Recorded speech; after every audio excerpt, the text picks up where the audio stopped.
मी मराठी किड्याचा फाउंडर आहे हे कोणच बदलू शकत नाही. काय असं घडलं मराठी किड्यामध्ये? मी माझ्या बायको नंतर पहिल्यांदा हे सांगतोय सगळ्यांना, पहिल्यांदा माझ्या आई वडिलांना सुद्धा कळलं की मी आता मराठी किड्यात अँकरिंग नाही करणार.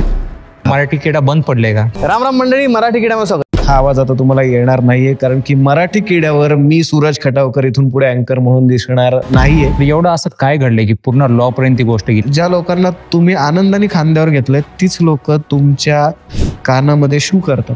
मैत्री तोपर्यंत टिकते जोपर्यंत त्यांच्यामध्ये फायनान्स नाही. तू एकदम रिव्हिलिंग पॉडकास्ट करतोय. तो म्हणला की तू बायकोचा बैल आहेस. मग त्यांना लाजा वाटल्या पाहिजे की आपण फसवतोय, सरळ सरळ दिसतोय तरी आपण फसवतोय. पैसा आला की हा माणूस बदलणार. जाम तुडवायची इच्छा होते, पण काय करणार. शर्ट घेताना विचार करणारा तू रस्त्यावरच्या दारुड्याला घरात घेतलंस पण तो त्या लायकीचा नाही निघाला. तू स्वतःकडे बघितलंस का दुसऱ्यांना नावं ठेवायची? मी स्वतःलाच नावं ठेवली पाहिजेत. विकृत त्या वैश्या नाहीयेत, विकृत आहे हा समाज आणि ह्या समाजाचा एक भाग. त्या बाईला फसवून वैश्य केलं जातंय, दारू पिऊन जातात त्यांच्याकडे. महाराजांच्या महाराष्ट्रात आपण आया बहिणींवरनं घाण कमेंट करतो. या कंटेंट क्षेत्रामध्ये काम करणारे एकतर एन्झायटी किंवा डिप्रेशनच्या गोळ्या घेत आहेत. न दिलेल्या शब्दांवर अडकवलं जाते, कारण याचं कुठे टेक्स्टिंग नसतं. तू असा म्हणलेला सेल्फ डाऊट मध्ये मी डेंजर गेलो होतो. कोणीतरी माझ्या खांद्यावर बंदूक ठेवली आणि मी ते सगळं केलं. एखाद्या व्यक्तीला बोलता बोलता त्याच्या गोष्टी ऐकता ऐकता त्याला रडवलं तर तुम्हाला कळेल की तुम्ही कोण आहात. हेही माहिती आहे की मी किती लाखांवर पाणी सोडलंय फक्त त्या माणसाचं वाईट होऊ नये म्हणून. रोज तुम्ही प्रसिद्ध होता आणि रोज तुम्हाला कोणतरी नाव ठेवतं. नमस्कार, आदित्य टॉक्स या युट्यूब चॅनलवर आपलं पुन्हा एकदा स्वागत आहे. तर आजची आपले गेस्ट एक अशी व्यक्ती आहे, आता जसं मी हे चॅनल चालू केलं 2 वर्षाआधी मराठी लँग्वेजमध्ये, तर असेच मराठी लँग्वेजमध्ये गेले 9 वर्ष त्यांनी कंटेंट केलं आहे. 9 वर्षाआधी कंटेंट ही गोष्ट कोणाला माहितीच नव्हती आणि त्यात त्यांनी मराठी कंटेंट केलं आहे आणि मराठी कंटेंट करून ऑलमोस्ट 1 मिलियन पर्यंत युट्यूबवर त्यांचे सबस्क्रायबर्स आहेत. तर चला स्वागत करूया सूरज खटावकर यांचं. नमस्कार. नमस्कार आदित्य. सगळ्यात आधी थँक्यू तुम्हाला इकडे बोलवलंस. दुसरी महत्वाची गोष्ट म्हणजे तुझं नाव आदित्य, माझं नाव सूरज, तर दोन्ही पण सूर्याची नाव आहेत. त्यामुळे मला खूप भारी वाटतं आता की माझ्याच सिमिलर नावाचा संबंधित असलेला कुठला तरी व्यक्ती माझा पॉडकास्ट घेतोय. दुसरी महत्वाची गोष्ट, तू जरी मला मराठी किडा म्हणून इकडे बोलवलं असलं तरी सुद्धा मी मराठी किडा म्हणून येण्यापेक्षा इथे सूरज खटावकर म्हणून आलोय. आणि का, त्याचं उत्तर मी तुला देईनच. तू तुझे प्रश्न विचार. का आता सुरुवातच तशी करूया असं का? कारण की इफ यू नोटीस तर तुला माहिती आहे की गेले 9 महिने किंवा 10 महिने आम्ही कुठेही व्हिडिओ मराठी किड्यावर जिथे मी दिसतोय असं मी टाकलेलं नाहीये. मला वाटते शेवटचा व्हिडिओ अथर्व सुदामे बरोबर असणार रे. मग तो ऑलमोस्ट 8 महिने 9 महिने आधी. बरोबर. तर एवढा गॅप का, किंवा बंद केले का चॅनल, मराठी किडा बंद पडले का? तर बेसिकली रामराम मंडळी, मराठी किड्यामध्ये स्वागत. हा आवाज आता तुम्हाला येणार नाहीये, कारण की मराठी किड्यावर मी सूरज खटावकर इथून पुढे अँकर म्हणून दिसणार नाहीये आणि वैचारिक किड्याचं डिरेक्शन सुद्धा मी करणार नाहीये. सो याची स्टोरी थोडी मोठी आहे आणि बेसिकली अरे काय झालंय, गेल्या काही काळामध्ये मी आमचं मीडिया चॅनल जे मराठी किडा होतं त्याच्याशिवाय बरीच कामं सुरू केली. गेल्या 4-5 वर्षांपासून, 3 वर्षापासून थोडी ती जास्त वाढली. कारण की हे सगळं सुरू असतानाच, माझं अँकरिंग सुरू असतानाच मी बाकीच्यांशी काही रॅपोमध्ये होतो, त्यांच्यासोबत काही कोलॅबोरेशन्स मध्ये होतो आणि त्यांच्यासोबत काही डील्स केल्या होत्या. त्याच्यानुसार मी त्यांच्यासोबत जास्त काम करत होतो. आणि कसं असतं माहितीये का की कधी कधी ना आपल्याला आपल्या पण आयुष्यामध्ये तोच पण आलेला असतो आणि त्याच्यामुळे आपण ते सगळं बदलतो.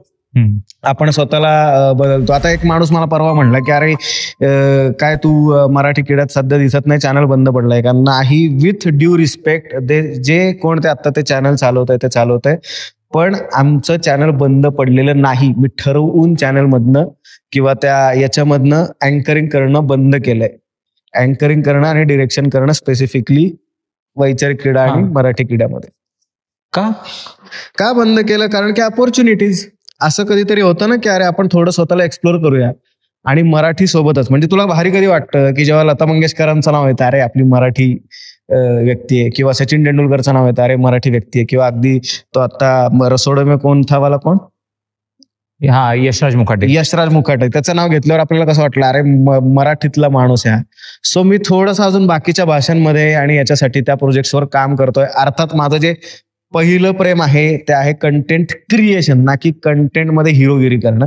सो बेसिकली जे मला ते खूप वर्षापासून मला फाइंड आउट करायचं होतं ते मधल्या काही काळामध्ये मिळालं. चांगले चांगले मित्र मिळाले, चांगले चांगले प्रोजेक्ट मिळाले आणि हे सगळे प्रोजेक्ट नॅशनल लेवलचे होते.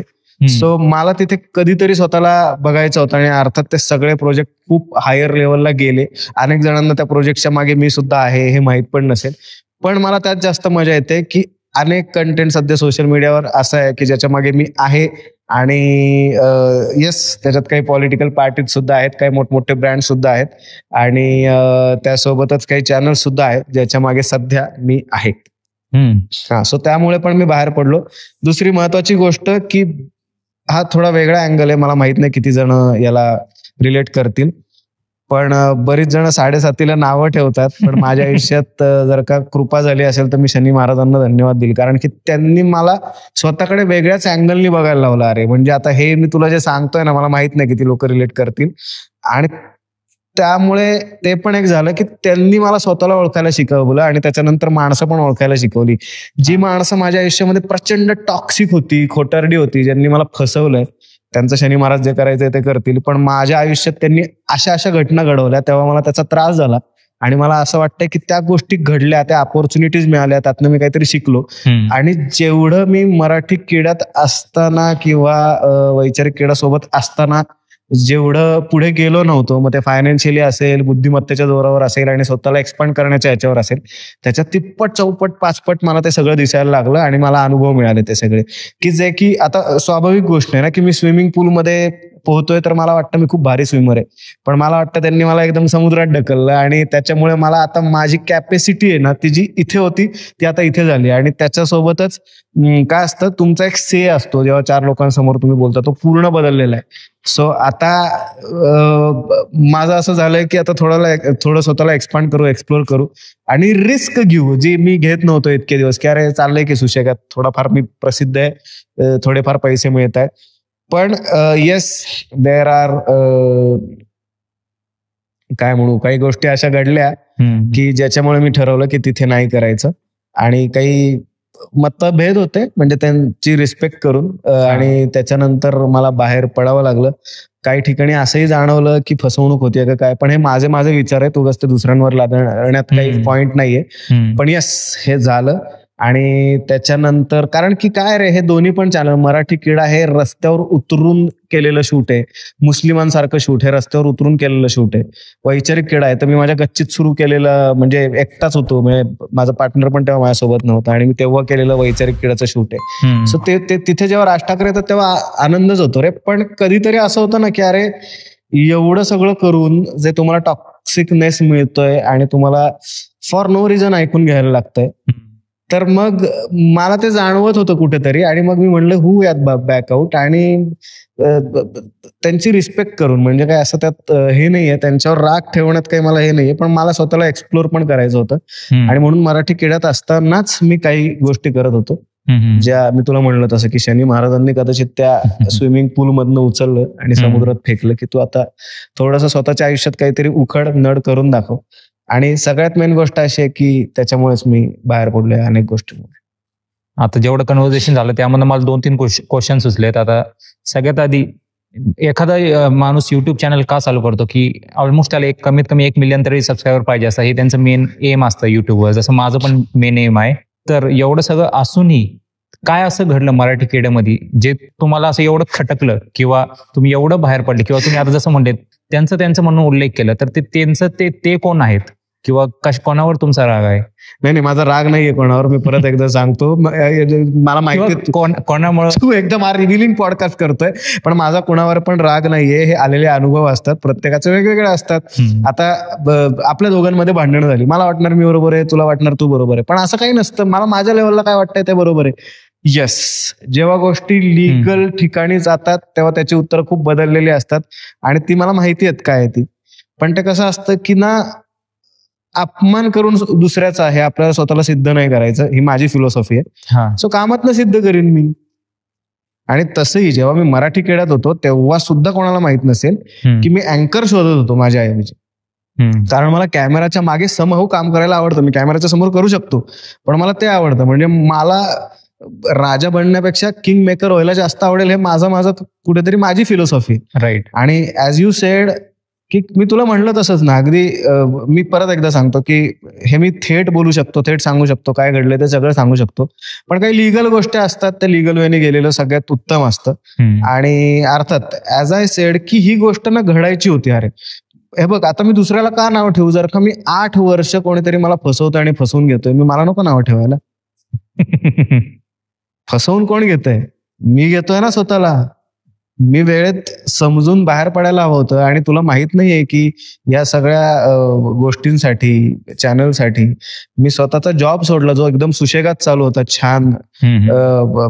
मी टीचर होतो एका खूप मोठ्या सीबीएसई बोर्डाच्या स्कूलमध्ये. मी स्पोर्ट टीचर होतो आणि मस्त सगळ्या सुट्ट्या गव्हर्नमेंटच्या मे महिन्याची अख्खी सुट्टी मला मिळायची. मी ते सोडून याच्यात आलोय आणि आता आलोय तर माघार घेण्यासाठी तर आलो नाहीये इकडे. आणि आता सिच्युएशन अशी आली आहे की थांबायचं नाहीये. हे मला माहिती आहे. मला फरक नाही पडत मी कुठे दिसतोय कुठे नाही. पण येस, मी काय करतोय आणि त्याचं काय आहे, त्यातनं काय निष्पन्न झालंय मी दाखवू शकतो आकड्यांसकट. हे सगळा डाटा माझ्याकडे आहे. आणि पुढच्या येत्या काळात तुम्हाला येस काही मला मेसेजेस आले आणि त्याच्यामुळे मला एक ते स्फुरण आलं की ऍटलिस्ट पुण्या मुंबईत असताना जेव्हा मी पुण्यात असेन तेव्हा तरी मी शूट करीन आणि काहीतरी. आता मी त्याच्यासाठी शूट नाही करणार. सुरुवातीला चॅनल सुरू केलं होतं, पैसा कमवायचा होता वगैरे वगैरे. पण आता मी जे करीन तर येस, काही लोक आहेत ज्यांना माहिती की हा जो कंटेंट होतो तो दुसरा कोणी देऊ शकत नाही. आणि हे मी पण ऑब्झर्व केलंय. सो मी परत येणार आहे, बॅकआउट करीन, परत शूट मधनं येईन. जेवढा वेळ मिळेल तेवढ्यात तर मी नक्की शूट करेन. त्याच्यासाठी खूप वेळ नाही देणार जसा आधी देतोय तसा, कारण की आता काही माझ्या प्रायोरिटीज, माझे काही वेगळे बिझनेसेस सेट झालेत. सो हे तर नक्की आहे. तर तुम्ही जर ओके असाल, किंवा जसं तुम्ही म्हणले लॉ डिस्प्यूट झाले, तर एवढं असं काय घडलंय की पूर्ण लॉ पर्यंत ती गोष्ट गेली? जर तुम्ही ओके असाल कॅमेरामध्ये सांगलं. नाही, लॉच्या गोष्टी मी थेट नाही सांगू शकत, पण जसं मी म्हणलो तसं, किंवा तुम्ही जसं म्हणले आपली फसवणूक झाली 8 वर्ष, तर असं काय घडलं तुमच्यासोबत जर तुम्ही ओके असाल कॅमेरावर सांगलं? नाही, फसवणूक झाली जेव्हा मी म्हणतो ना, तेव्हा मेन गोष्ट अशी दिसली म्हणजे समोर की अरे काही गोष्टी ज्या मला दाखवल्या जातात, सांगितल्या जातात, त्या तशा नाहीयेत. मग त्या फायनान्सच्या असू देत किंवा ज्या ठरलेल्या असू देत. आणि मला माझ्या न दिलेल्या शब्दांवर अडकवलं जातंय. कारण याचं कुठे टेक्स्टिंग नसतं. तू असा म्हणलेलास, मी असं म्हणलेलो, कुठले प्रूफ नसतात. आणि मी स्वतः सेल्फ डाऊट मध्ये मी डेंजर गेलो होतो. हे कोणालाच नाही माहिती. जेव्हा मी या फेज मध्ये सगळे होतो, आणि हे आत्ताची फेज नाही, मी अगदी 3 वर्षांपासूनची. एक फेज असा होता की माझ्या आयुष्यात मी संपलो होतो. म्हणजे मला असं वाटत होतं की मी काय करायचंय आता आयुष्यात. लिटरली म्हणजे लोक काही कमेंट्स करतात, पण लोकांना माहित नाहीये की मी काहीच नव्हतं हातात. तेव्हा मी प्रयत्न केला, म्हणलं बघ तसंही मारणार आहे तर मारता मारता ऍटलिस्ट काही लोकांसोबत ज्यांनी माझ्यावर विश्वास दाखवलाय त्यांच्या सोबत राहून दाखव. आणि त्याचा जो रिझल्ट आला, मग काही क्लायंटच्या एकदम सेलमध्ये जो 20% होता तो 100%वर गेला, 150% गेला. काही लोकांचा कंटेंट जो काही हजारात चालत होता तो लाखांवर गेला. काही पॉलिटिकल पार्टीचा कंटेंट लाखांमध्ये चालणं अपेक्षित होतं, तो मी कोट्यांपर्यंत पोहोचवलं. असं सगळाच रीच, ज्याच्यामुळे नॅरेटिव्ह सेट होतात, अशी काही कामं केली. आणि हे बॅक ऑफ द कॅमेरा किंवा बॅक ऑफ द लाईफ इतक्या गोष्टी चालू असतात ज्याचा तुमच्यावर प्रभाव पडतो. त्यात मी घुसलो, डाटा सायन्स मध्ये घुसलो. आणि हे सगळं करता करता डाटा सायन्स मध्ये, अरे बापरे. सो नाही, डाटा सायन्सचा बेसिकली उपयोग याच्यासाठी होतो की मला एक अंदाज येतो की सगळ्यांचा पर्स्पेक्टिव्ह काय, लोकांचा कॉमन पर्स्पेक्टिव्ह बघण्याचा. सो त्याच्यात घुसलो मी. त्याच्यासाठी स्वतःचे 3-4 महिने रोज अभ्यास करून काही एक ठराविक टीम होती त्यांच्यासोबत काम केली. पॉलिटिकल पार्टीचं नाव नाही घेणार, पण एका खूप मोठ्या पॉलिटिकल पार्टी सोबत काम केलं किंवा करतोय. तर अशा सगळ्या गोष्टी करत असताना तू जे म्हणलास तसं झालं की मला वाटलंच नव्हतं माझी एवढी स्ट्रेंथ आहे. आणि ते मी परत गेन केलं. मी म्हणलं आता स्वतःसोबत राहूया. जो फसवतोय किंवा फसवत नसेल असेल हा भागच वेगळा आहे. मला जे फील होतंय, मला कुठेतरी आतमध्ये अंतरात्म्याला माहितीये की अरे कोणतरी ना माझा फायदा करून घेतोय, कोणतरी ना माझा फायदा करून घेतोय. आणि नंतर लक्षात येतं की हा फायदा कसं असतात, 2 मित्र असतात. मी अगदी तुला थोडक्यात सांगाय, तू लिगली विचारलंयस म्हणून सोप्या भाषेत सांगा. 2 मित्र असतात. मैत्री तोपर्यंत टिकते जोपर्यंत त्यांच्यामध्ये फायनान्स नाही येत. बरोबर. आणि तिथे डिस्प्यूट्स व्हायला सुरुवात होते. येस, माझ्याकडे ते राईट्स आहेत की मी त्याला विचारू शकतो. माझ्याकडे ते राईट्स आहेत की मी दाखवू शकतो, पसरवू शकतो. आणि माझ्याकडे तेही राईट्स आहेत की जिथे कसं फसवलं गेलं याचे पण ही ती जागा आणि त्या ठिकाण नाही जिथे मी हे सगळं बोलावं. आणि परत एकदा सांगतो की कुणाचंही नाव घेणं, कुणाबद्दलही बोलणं हे मला बरोबर वाटत नाहीये. त्यांची जागा त्यांच्यापाशी. न्याय करण्याचं काम आपलं तुमचं नसतं, त्याच्यासाठी न्यायाधीश असतात आणि न्याय व्यवस्थेवर तर माझा विश्वास आहे. कारण की म्हणजे यात तर काही काळं पांढरं नाहीये. जर का शनी महाराजांनी मला इथनं उचलून कुठेतरी टाकलं तर याच्यासाठी बळ देतील. आणि मला वाटलं की एखाद्या माणसाच्या आयुष्यात इतकं वाईट करण्यापेक्षा मी थांबीन, मी पैसा कॉम्प्रोमाइज करीन, तर मी तेही करायला तयार आहे. कारण माझा स्वभाव असा नाहीये की त्याच्यासाठी तर मी आधी कधी असा विचार केला नव्हता. यस, लक्ष्मी आणि काय धनदेवता याला कायम प्रणाम आहे, पण एखाद्याच्या आयुष्याशी खेळून मला जर का तो मिळत असेल ना, तर मला कुठेतरी असं वाटेल की करूया थोडं कॉम्प्रोमाइज, जे मी आधी पण केलंच. म्हणजे आता याच्या पुढे मराठी किड्यावर Suraj Khatavkar as a host किंवा ऍज अ अँकर दिसणार नाहीत. मराठी किड्यावर नाही दिसणार, पण येस एका नवीन चॅनलवर जे तुम्ही महिना 1.5 2 3 महिन्याचे मला सगळे मेसेजेस आलेत, त्याच्यानंतर मी विचार केला की ऍटलिस्ट पुण्यात असेल तेव्हा नक्की मी शूट करीन, आणि जेव्हा मी शूट करीन तेव्हा त्याचा एपिसोड टेलिकास्ट करीन. सो काहीतरी नवीन घेऊन तर नक्की येतोय, आणि त्याचं सगळं श्रेय जातं माझ्या एका मित्राला. तर ते प्लीज टाका याचं रील बनवून की अक्षय टांगसाळे, म्हणजे ज्याला आम्ही लाडानी बाल्या म्हणतो, तो आपला ऍक्टर माझा मित्र, त्याला मी पहिल्यांदा सांगितलं की बाल्या मी मराठी किड्यात नाहीये बरं का, तुम्हाला प्रमोशन करायला सांगतोयस. तरी तो म्हणला नाही, तू करायचंच, तू काही कर, नवीन चॅनल काढ. हे म्हणल्यावर एकदम स्फुरण आलं की अरे लोक विश्वास दाखवतात. आणि अशी एक नाही, अशी अनेक लोक होती, पण बाल्या ते कारण ठरलं की तो म्हणला की तू शूट कर. आणि मग म्हणून मी जस्ट एक पॉडकास्ट त्याचं शूट केलं. मी बाल्याला म्हणलेलं, बाल्या आता माझं काही नाही, 1-2 लाख व्ह्यूज येतील. म्हणला बाल्या तू कर रे. आणि मी ते केलं, आणि मला स्वतःला विश्वास बसे ना की एक व्हिडिओ टाकला, अर्थात इम्प्रूव्हमेंट होऊ शकते कंटेंटमध्ये, एक व्हिडिओ टाकला आणि त्याला साधारण 45,000 व्ह्यूज क्रॉस झाले आठवड्याभरात रील्स. आणि याच्या सगळ्या रीच धरला तर साधारण 7 लाखाच्या पुढे रील्स गेले, जे की माझं स्वतःच काही ऍक्टिव्ह नव्हतं चॅनल. ते पण न्यू चॅनल, म्हणजे नवीन चॅनल काही वेगळं नाही. आणि मी पण स्वतःला चला मला असं परत मी कॅमेरावर दिसलो तर लोक बघतायत याचाच मी खुश झालो. येस, आणि त्याच्यामुळे आता काही शूट्स पण केलेत, काही गोष्टी येतील. अर्थात थोडा वेळ जाईल, कारण आता ना मी बाकीच्यांसोबत काम करताना कमिटेड आहे. सो मला या कामात जेवढा केवढा वेळ मिळेल तेवढा मी या कामात देईन, एवढं तर नक्की. मला एक असं क्वेश्चन होतं की तुम्ही मराठी किडा चालू असतानाच अदर बिझनेसेस किंवा अदर ऍक्टिव्हिटीज पण करायचे, बरोबर? तर ते अदर ऍक्टिव्हिटीज तुम्ही करताय, त्यामुळे तर ते मराठी किड्यावर बॅड इम्पॅक्ट किंवा त्याच्यामुळे ते वादाला सुरुवात नाही झाली?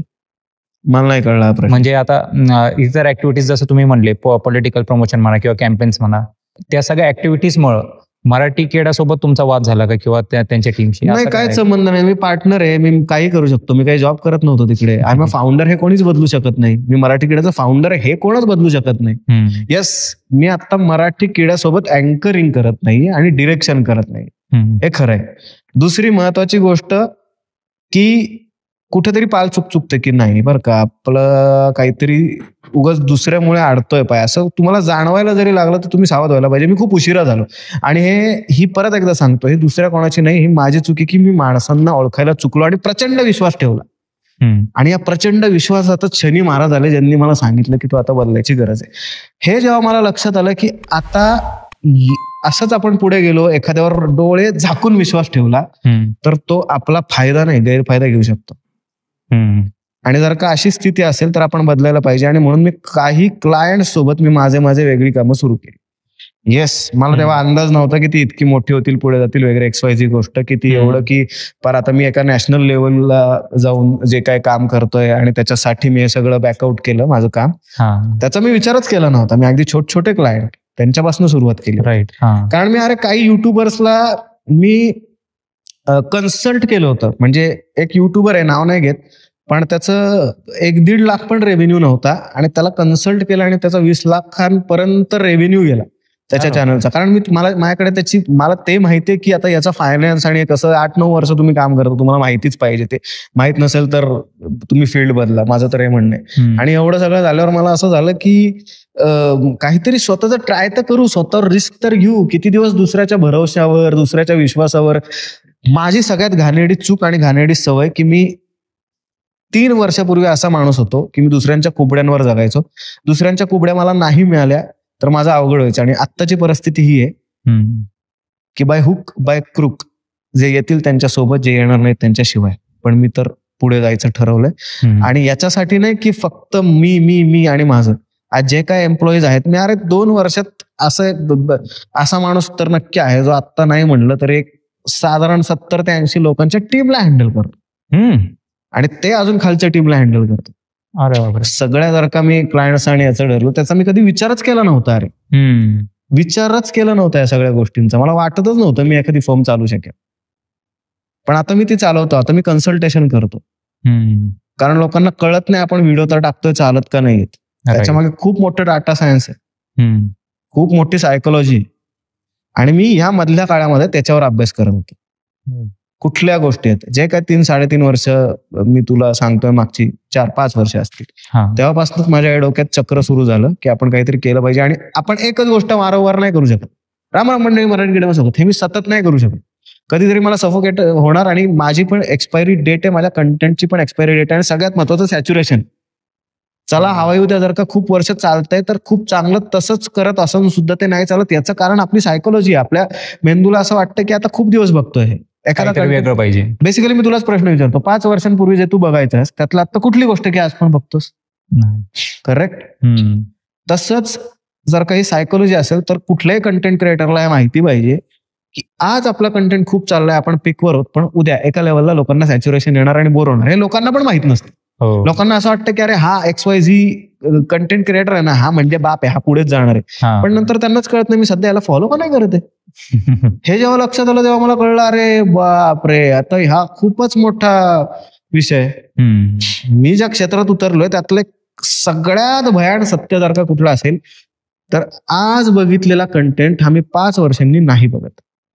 आज बघितलेला फॉर्मॅट मी 5 वर्षांनी नाही बघत. आणि कदाचित हे अजून कमी होऊ शकतं की एका वर्षात होते. तुम्हाला लक्षात येईल की आज जे सगळ्यात प्रसिद्ध क्रिएटर आहेत ते 1.5-2 वर्षांनी बदललेलेच असतात. बरोबर. आणि मग प्रॉब्लेम असा येतो की जर का या फील्डमध्ये अप्स अँड डाऊन्स असतील तर आपल्याला लक्षात घेतलं पाहिजे की हा डाऊन जायला लागलं की आपल्याला बदलायचं.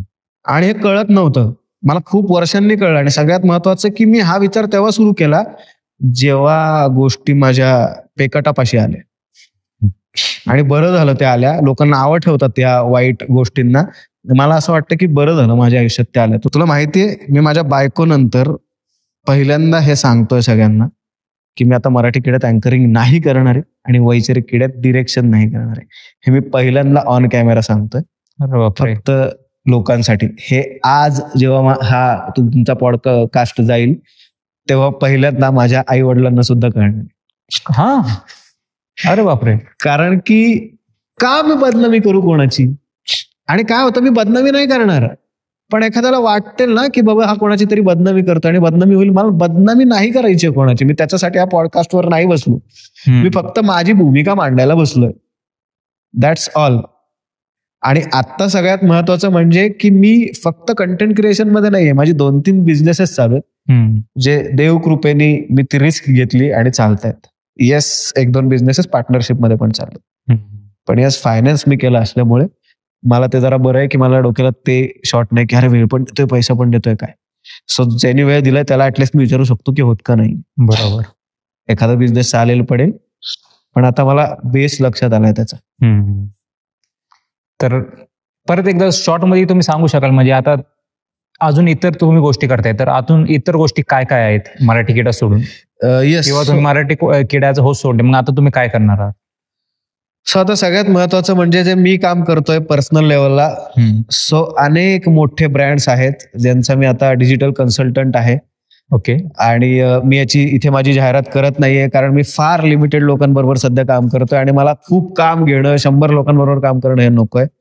आणि मला व्हाईट कॉलर चांगल्या लोकांसोबत काम करायला आवडतं. सो 10 काम आली तरी मी घेत नाही. सो ते मी बिझनेसच ग्रो करणार त्यांना ब्रँड व्हॅल्यू किंवा ब्रँड इमेज क्रिएट करण्यासाठी नाही मी करतो. डिजिटल स्ट्रॅटेजी कन्सल्टंट आहे मी सध्या. अच्छा. अनेक ब्रँड्स साठी. त्याच्यासोबत मी अनेक जणांना सध्या कामं देतोय जे इन्फ्लुएन्सर्स असतात त्यांना वगैरे, हे पण मी करतोय. त्याच्यासोबत एज्युकेशनल फील्डमध्ये एक काम चाललंय मोठं, त्याच्या शाळांच्या संदर्भात, त्याच्यामध्ये मी काम करतोय. आणि या 3 बिझनेस सोडून मी सध्या एका खूप मोठ्या कसं सांगू नॅशनल लेवलच्या कुठल्या तरी खूप मोठ्या व्यक्तीसोबत काम करतोय. असं पॉलिटिकल व्यक्ती, नॉन पॉलिटिकल, स्पोर्ट्स? पॉलिटिकल आहे. पॉलिटिकल नाव नाही सांगणार. कारण की बेसिकली कसं आहे, त्यांनी मला का अपॉइंट केलं, या सगळ्यांनी ज्यांच्यासाठी मी स्ट्रॅटेजी करतो त्यांनी अपॉइंट का केलंय? त्यांनी याच्यासाठीच अपॉइंट केलं ना की त्यांच्या चेहऱ्याने त्यांना मोठं व्हायचंय, त्यांच्या ब्रँडने त्यांना मोठं व्हायचंय. बरोबर.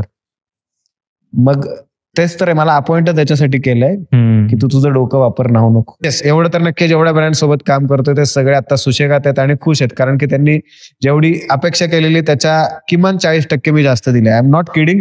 एका पॉलिटिकल पार्टीला मी 20 लाखचा रीच आणि व्ह्यूअरशिप साधारण मी कमिट केली होती, ज्याचा रीच गेला 2,72,00,000. अरे बापरे. I am not kidding. I am not kidding. या पॉडकास्ट नंतर चुकून माकून तुम्हाला त्याची एक पोस्ट पण पडली होती माझ्या चॅनलवर, नाही त्या XYZ चॅनलवर किंवा त्या पेजवर, तुम्ही ते बघू पण शकता. पण कोणाला माहित नाही त्याच्या मागचा मास्टर माइंड कोण मी होतो किंवा कोणी होतं, जे कोण असतील ते. आणि माझ्यासोबत टीम असते, ती सुद्धा माझी मास्टर माइंड टीम आहे. ती त्यांच्यासाठी काम करते. यस, पण काम घेतो तर मीच. वाव. एक बोलताना तुम्ही एक म्हणजे टीमसाठी तो पॉइंट इन्क्लूड केला, म्हणजे तुम्ही टीमला पण ते श्रेय देता, हे खूप मोठी गोष्ट झाली. कारण की जनरली मोस्टली फाउंडर्स टीमला श्रेय देत नाही. Even one more thing, sorry to interrupt you, जर का तू नीट ऑब्झर्व केलंस तर जे काय माझे रील पडले रिसेंटली पॉडकट्टा या नावाने, तर त्या रीलच्या सगळ्यात शेवटी एक स्टॅम्प पडलाय ज्याच्यावर लिहिलंय Suraj Khatavkar and team. So basically टीमला श्रेय देणं हे माझं कामच आहे, कारण की मला माहितीये की कधीतरी माझ्यावर बरोबर असं घडलं असेल पूर्वी आयुष्यामध्ये की मला वाटत होतं की अरे आमच्याबद्दल पण बोला की जरा, राईट, द्या की आम्हाला पण श्रेय थोडस, असं वाटत होतं. तर ठीक आहे, ज्यांनी नाही दिलं त्यांच्याबद्दल काही अपराधाची भावना किंवा ते चुकीचंच आहे असं काही माझ्या मनात नाहीये. पण एक तर नक्की की ऍटलिस्ट टीमचं नाव लावू. टीम बदलेल काही होईल, पण ती टीम महत्वाची असते एखाद्या हिरोला पण हिरो बनवण्यासाठी. माझ्या कामात पण ती टीम मला मदत करते. म्हणजे मला माहितीये माझ्या टीम मधले आता सध्या अनेक जण आहेत ज्यांचं कौतुक करायला पाहिजे, पण अनेक जण आहेत जे खरंच 6-6 वाजेपर्यंत काम करतात. येस, त्यांच्यामध्ये काही अमॅच्युअर असतात, पण ते पहाटेपर्यंत, म्हणजे परवाचा कुठला तरी एक व्हिडिओ होता, तर अगदी पुण्यातली एक टीम आहे माझी, तर 4:30 वाजता त्यांनी मला व्हिडिओ पाठवला पहाटे. आणि तेव्हा असं वाटतं की येस, मला नाही माहिती मला काय मिळालंय, पण मला हे माहिती की मी काय देऊ शकतो. सो ऍटलिस्ट त्या टीमचा, आता मी सगळ्यांची नावं तर नाही लिहू शकत, प्रॅक्टिकल नाही, पण सूरज खटावकर अँड टीम असावं, कारण ती टीम खूप मोठा रोल प्ले करत असते.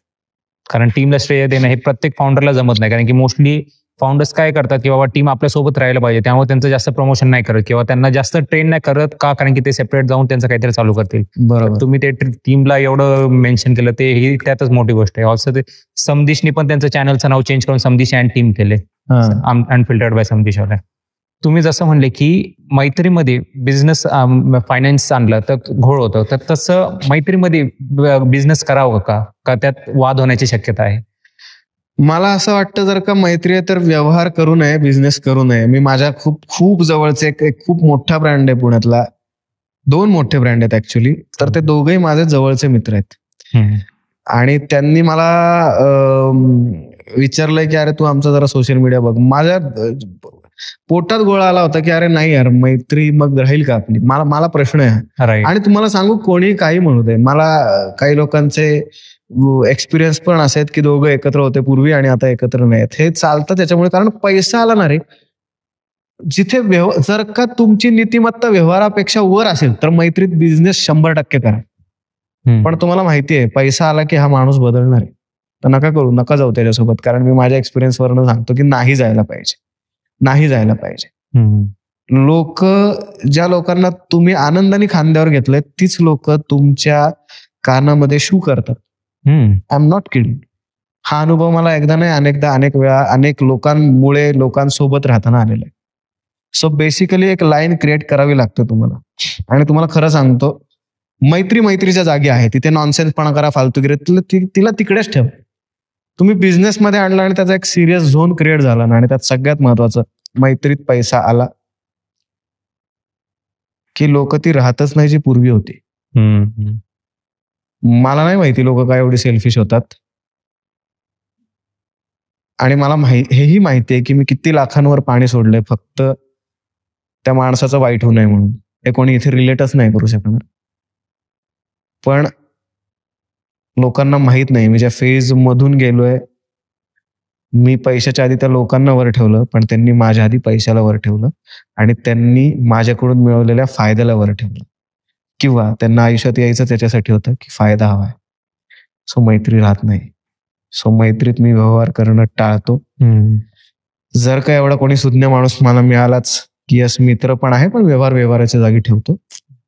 जसं की माझे काही गुजराती मित्र आहेत, त्यांच्यासोबत मी व्यवहार करत असताना एकूण ₹1 हिशोब ते मला देतात. म्हणजे काही मित्र तर असे आहेत, आता माझा एक कन्हैया शहा नावाचा मित्र आहे, मी त्याला समजा पैसे दिले की बाबा हे 15-20 हजार ठेव, जो काय आपला एकत्र खर्च होतो त्यातनं वजा करत जा. कारण की मी मित्रांसोबत असल्यावर माझं पाकिट आणि मोबाईल दोन्ही सोबत ठेवत नाही, त्यामुळे मला पेमेंटच करता येत नाही. बरोबर. पण तो मला माहिती आहे, तो एकूण, कारण एक्सेल शीट मध्ये त्याचा हिशोब असतो एकूण ₹1. सो अशा मित्रासोबत मला व्यवहार करायला आवडेल. पण ज्याची नीतिमत्ता वापरण्याची आहे ना, भाई रामराम, माझं चुकलं की मी तुझ्या जवळ आलो तसं असतं. आणि शेवटी की तुम्ही गटारीत दगड मारून 4 शिंदोडे तुमच्यावर कशाला उडून घेता. त्याच्यापेक्षा तुम्ही छान स्वच्छ पाण्यात पोहायला जाणं तुमच्याकडे ऑप्शन आहे. तुमची एनर्जी शेवटी निगेटिव्ह गोष्टींना टॅकल करण्यात वापरायची आणि एक्झॉस्ट व्हायचं, का तुमची एनर्जी तुमची स्ट्रेंथ वाढवण्यात आणि पुढे जाण्यासाठी वापरायचं. हे सगळ्यात महत्वाची गोष्ट आहे. आणि ती गोष्ट मला 7:30 लक्षात आली. ते असं पण असू शकतं, ते मराठी पीपल माइंडसेट किंवा गुजराती पीपल माइंडसेट त्यामध्ये वे मध्ये पण होऊ शकतं. असू शकतं. पण मी थोडंसं वेगळ्या अँगलने सांगू का, माझा अनुभव असा आहे बरं का, मी स्वतः ब्राह्मण नाही. पण ब्राह्मण नाही, मी ब्राह्मण नाहीये. का वाटतं लोकांना मला माहित नाही, बोलण्यावर किंवा सदाशिव पेठेत जन्म झालाय म्हणून वाटतं. पण माझे काही ब्राह्मण मित्र खूप प्रॅक्टिकल आहे. म्हणजे तू जेवणार आहेस का, तर कॉन्ट्री दे असं म्हणत. आणि मला ते बरं वाटतं, बाबा तू क्लिअर आहेस, तू नंतर चल रे चहा प्यायला जाऊ आणि माझ्याकडनं असं तू वागणार नाही. हे माझ्या एका ब्राह्मण मित्रांसोबत जेव्हा मी राहतो तेव्हा मला लक्षात येतं की यस, थोडे माझे ब्राह्मण मित्र जरा बरे आहेत त्या मानाने. मोठा गेम होतो पैशांचा, तेव्हा लोक लय घाण बदलतात आणि असली खोटारडी वागतात ना, आयुष्यपत जाम तुडवायची इच्छा होते. पण काय करणार, म्हणजे त्यांना लाजा वाटल्या पाहिजेत की आपण फसवतोय, सरळ सरळ दिसतंय तरी आपण फसवतोय, अशांना लाजा वाटल्या पाहिजेत खरंच. म्हणजे जे कोण असे असतील त्या सगळ्यांना का वागतात लोक असे, हा मला प्रश्नच आहे. तू कोणासाठी थांबू नको, तू तुझं आयुष्य पुढे चालू ठेव. एक नक्की या आयुष्यामधनं मला जे काही कळलं त्याच्यामध्ये 2 एनर्जीज, जे मगाशी मी सांगितलं की निगेटिव्ह एनर्जी, पॉझिटिव्ह एनर्जी, दोन्ही एनर्जी असतील तर तुम्ही त्या टॉक्सिसिटीला हरवण्यासाठी काम करताय का सगळं याच्या बियॉन्ड आहे आणि तुम्ही स्वतःला फक्त शोधण्यासाठी, मोठं करण्यासाठी काम करताय. तुम्ही ज्याच्यासाठी काम करताय त्यात तुम्ही पुढे जाणार. That's all. म्हणजे हेच सत्य आहे. आणि अल्टिमेटली ट्रूथ काय, ब्रह्मसत्य जगन्मिथ्या. हे जग मिथ्या आहे, जे काय तुमच्या बरोबर घडलंय त्याला पण काही अर्थ नाहीये. सगळ्यात महत्वाचं आहे ब्रह्म. तर स्वतःकडे बघ. हो नाराज, पड 100 वेळा, बुड समुद्रात ढकललंय, बुड होऊ दे जरा सफोकेट. तू मारणार नाही, ते बघून घेईल निसर्ग. पण तू हातपाय तर हलव. कारण जोपर्यंत आपण आपल्याला कठीण सिच्युएशन मध्ये टाकत नाही तोपर्यंत आपल्याला आपली स्वतःची ॲबिलिटी कळून येत नाही. करेक्ट. तू जितक्या लोकांना डोक्यावर बसवलंस त्यात चूक कोणाची आहे, तुझी म्हणजे माझी आहे ना. तू म्हणतोस खांद्यावर बसवल्यावर लोक कानात सू सगळं करतात, तर मग तुला लाज वाटली पाहिजे. तू खांद्यावर घेतलंस का? तू सगळ्यांना आंघोळ करताना घेऊन जातो का सोबत? तुझी ती पर्सनल स्पेस, प्रायव्हेट स्पेस आहे ना, नाही घेऊन जात तू सगळ्यांना. का नाही घेऊन जात? याचं मेन कारण आहे की प्रत्येकाची एक जागा ठरलेली आहे. तू त्याला त्याच्या जागेच्या पुढे येऊन दिलंस. तू रस्त्यावरच्या दारुड्याला घरात घेतलंस त्याचं भलं करण्यासाठी, पण तो त्या लायकीचा नाही निघाला. तो तुझ्या घरी येऊन तुझं घाण घर करून तिथे दारू पितो. त्याला घरी आणलं कोणी? तू आणलंस. ही तुझी चूक आहे मित्रा, दुसऱ्या कोणाची नाही. तू स्वतःकडे बघितलंस कधी? इतक्या लोकांकडे बघतो. शर्ट घेताना विचार करणारा तू स्वतःकडे बघितलंस की उद्या तुला मार्केटमध्ये विकला, तुझी बुद्धिमत्ता विकली तर तुझी काय व्हॅल्यू आहे हे बघितलंस? अरे हा ते करतो, तो ते करतो, बिअर बायसेप, सध्या राज छमनी, आपण पण पॉडकास्ट काढू. कसला भारी येतो. अरे पण तू त्याचं स्वप्न जगतोयस मित्रा. तू स्वतःला आयडेंटिफाय कर ना. मी आयडेंटिफाय स्वतःला हे केलं की ठीक आहे, मी जर का एखाद्या कंटेंटमध्ये दिसतोय, कंटेंट चालेल, मला माहितीये पहिला व्हिडिओ आला 7 लाख व्ह्यूज मी एक्सपेक्टेड केले नव्हते. माझी बायको विचारत होती कसं काय रे, केलं ना मी. पण तरी सुद्धा मी स्वतःला काय आयडेंटिफाय केलंय, तर मी स्वतःला हे आयडेंटिफाय केलंय की जे स्वतःची स्ट्रेंथ ओळखू शकत नाही, पण मला जिथे दिसतंय आणि माझी काय म्हणतात इतक्या वर्षाचं नॉलेज आणि माझी शक्ती, आध्यात्मिक शक्ती जे मला सांगते, तर कोणासोबत तरी येण्याने त्याचं भलं होत असेल तर मी करीन, पण माझा गैरफायदा करून नाही देणार. आता जे मी करून दिलाय बास झालं. आणि मला सांगायला आनंद आहे, तुम्हीच काही दिवसांनी त्या चॅनल्सची पण नावं घ्याल. अशी काही चॅनल्स येणार आहेत पुढच्या काळामध्ये ज्याच्या मागे कदाचित माझं नाव असेल नसेल, वापरलं जाईल, पण त्याच्या मागे मी काम करतोय.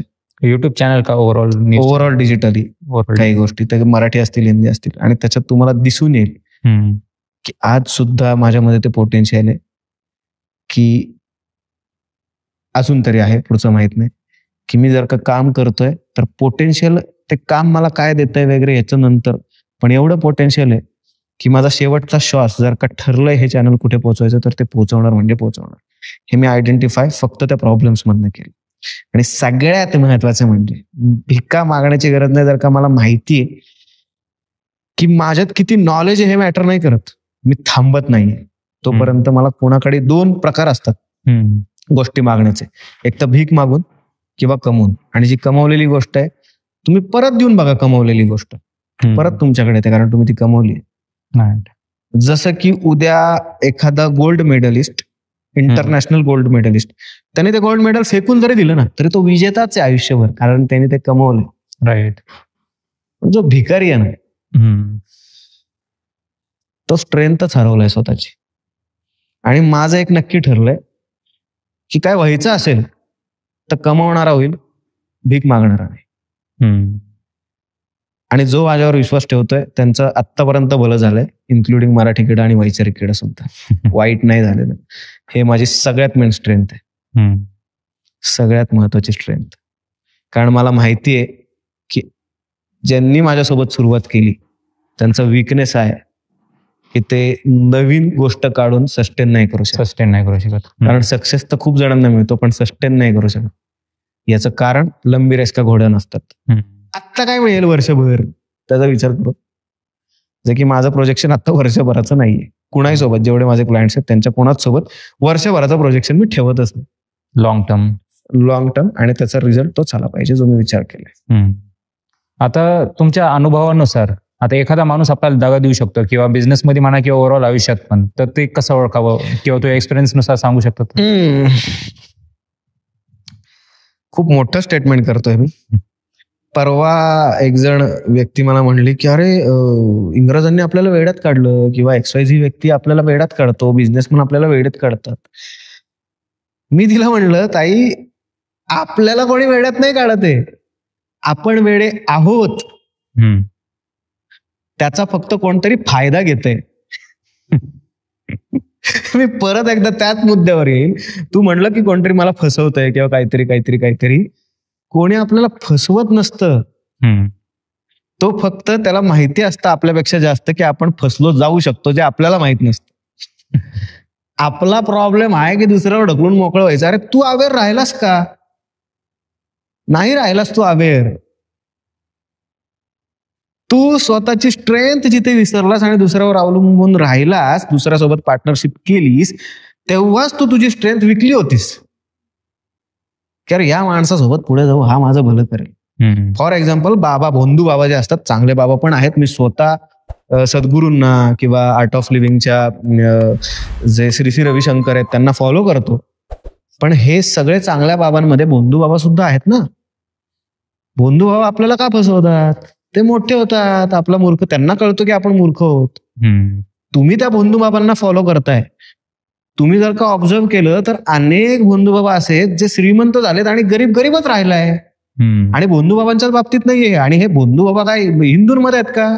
मुस्लिम मध्ये पण आहेत, ख्रिश्चन मध्ये पण आहेत, सगळीकडे. जे असं दाखवतात की आम्ही तुमचं भलं करतो, सगळ्या धर्मात आहेत. एकटा हिंदू धर्म मी काय म्हणू. तर जर का असं असेल तर सगळ्यात महत्वाची गोष्ट म्हणजे की जेव्हा तू म्हणतोय की कोणीतरी आपल्याला फसवलं, चूक त्याला फक्त कळलं की तू फसवून घेऊ शकतो. तू काय म्हणतात, तुझी एक एनर्जी, तुझा हक्कच त्याच्याकडे दिलास. तो हक्क कोणी दिला? तू दिला ना. बरोबर. मग तू काय दुसऱ्याला नाव ठेवतो? तुला ही शक्ती मिळाली आहे, तुला हे कळलंय की तू आता मूर्खपणा केलाय, सूट परत चढ. तू खाली उतरलास त्याच्यावरनं, 2 पर्याय असतात. तू अर्धा गड चढलायस. एक पॅच असा आला की जिथे तुला फास्ट जायचं होतं म्हणून तू त्या कुठल्या तरी शॉर्टकटनी गेलास किंवा कुठल्या तरी मित्रावर विश्वास ठेवला, अरे इथनं जाऊ, इथनं पटकन पोहोचू. नंतर तुला कळलं अरे पोहोचूच शकत नाही मी. आता फसवलं तुला मित्रांनी का तू स्वतःला? तू म्हणला असतास नाही हाच ट्रॅक आहे, तुला त्या ट्रॅकने जायचं, त्याचा वर भेटू. इथं काय होतं, इथनं मी त्या गडावरनं खाली येतो कारण मित्र जे म्हणलंय तिथनं मी पुढे जाऊ शकत नाही. मग त्या गडावरनं खाली येताना हा विचार मी नाही करत की अजून एक ट्राय करू आणि परत वर जाण्याचा विचार करू त्याच मार्गाने ज्या मार्गाने जायला पाहिजे होतं. मग बरीच लोक खाली उतरतात आणि म्हणतात अरे आयुष्यात काय झालं नाही रे. IT कंपनीतली लोक म्हणतात की अरे मी त्या लूपमध्ये अडकलो रे.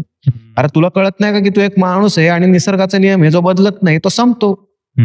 IT कंपनीत 2-2, 2.5, 3-3 लाख घेणारी माणसं जॉब का सोडतात?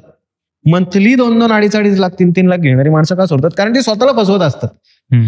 एक पटवर्धन नावाचे काका होते, मी आणि माझा मित्र अमोघ दर सुट्टीला किंवा त्या याला काय म्हणतात तुम्ही ते सणवारांना जेव्हा पुणं बघायला मिळतं तेव्हा आम्ही वाड्यान वस्तीमध्ये फिरत असतो आणि नवीन नवीन लोकांना भेटून वाड्यांमधल्या पुण्यातल्या लोकांची गप्पा मारतो.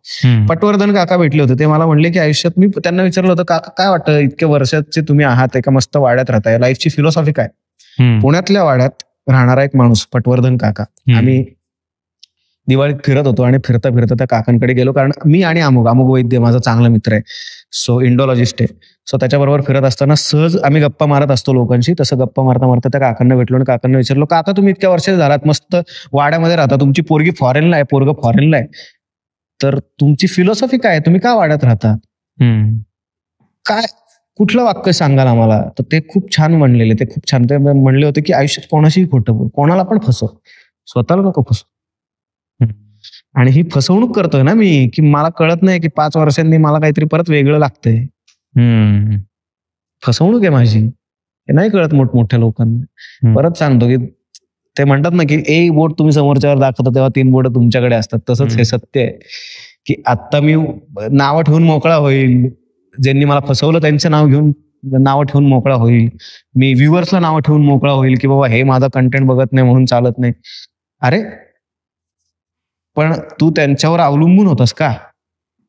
तुझी कॅपेबिलिटी नाहीये का? तू स्ट्रेंथ बघितलीस का स्वतःची, किंवा नाहीये हे तरी बघितलंस का? मग मी स्वतःला फसवतोय. माझा तो जॉनरच नसेल कदाचित, पण मी बिअर बायसेपला बोलून काढला पॉडकास्ट चॅनल, होऊ शकतं की नाही? तर मी त्यावेळेला बिअर बायसेपचं स्वप्न बघतोय आणि त्याचं स्वप्न जगतोय. माझं स्वप्नच मी फाइंड आउट केलं नाही कारण मी स्वतःला फसवत आलो. इतके फिल्टरायझेशन लावायला लागतात आता मला माझ्यापर्यंत पोहोचण्यासाठी. माझी चूक आहे. म्हणून म्हणतात ना ते की काचं उत्तर तुम्हाला मिळायला पाहिजे आयुष्यात, किंवा काय माझ्या आयुष्याचं इथे येण्याचं कारण, तर बघितलं पाहिजे कधीतरी स्वतःबरोबर 10 मिनिटं का होईना पण स्वतःबरोबर फिरायला तर नदी उत्तर मिळतात.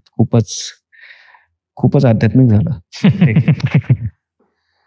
तर आता पुढच्या टॉपिकवर वळूयात. म्हणजे मग आता कंटेंट बनवावं का नाही एखाद्या, आता मराठी चॅनल किंवा इन जनरल युट्यूब चॅनल काढावं का नाही आता सध्याच्या?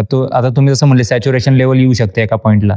तर आता एखादा न्यू क्रिएटर असेल ज्याने आता रिसेंटली युट्यूब चॅनल चालू केले, तर ते त्यांच्यासाठी बॅकलॅश येऊ शकतं किंवा त्यांच्यासाठी हे नेगेटिव्ह पॉईंट होऊ शकतो. आता माझ्यासाठीच मी आता 2 वर्ष करतोय, मग ते मला टोटली तो पॉईंट ऑफ व्ह्यू चेंज झाला किंवा आता सॅच्युरेशन येऊ शकतं. येस, मला तुला डिप्रेशन मध्ये नाही घालवायचं, पण मी खरं सांगतो खूप जण गेल्या 10 वर्षात, तुला माहितीये जेव्हा आम्ही युट्यूब चॅनल सुरू केलं ना, 100 लोकांची सहल गेली होती मला जेवढं आठवतंय. थोडंफार कमी जास्त असतील. आणि तुला माहितीये या एवढ्या लोकांमध्ये फक्त 3 युट्यूब चॅनल आहेत जे सस्टेन झाले. 3 युट्यूब चॅनल 100 लोकांमध्ये. 2016ची गोष्ट सांगतोय मला. सगळे युट्यूबर्स एकत्र आले होते जस्ट, कारण नवीन होतं ना सगळं, मराठीत फार कंटेंट नव्हतं. सगळे मराठी क्रिएटर्स एकत्र आले होते युट्यूबवर, जसं आता कोलॅब करतात ना इंस्टाग्रामवर तसं. आणि फक्त 3 टिकले. तुला माहितीये का कारण परत एकदा त्याचं गमक याच्यामध्ये आहे की लोकांना प्रसिद्धी मिळवता येते, सस्टेन नाही करता येत आणि लोक या ट्रॅपमध्ये अडकतात. परवा मला एक माझ्यासोबत एक डिरेक्टर काम करत होतो, म्हणत होता दादा मला ना जॉबपेक्षा जास्त पैसे मिळत आहेत त्याच्यात आणि मी करीन. पण म्हणलं कर, काय हरकत नाही.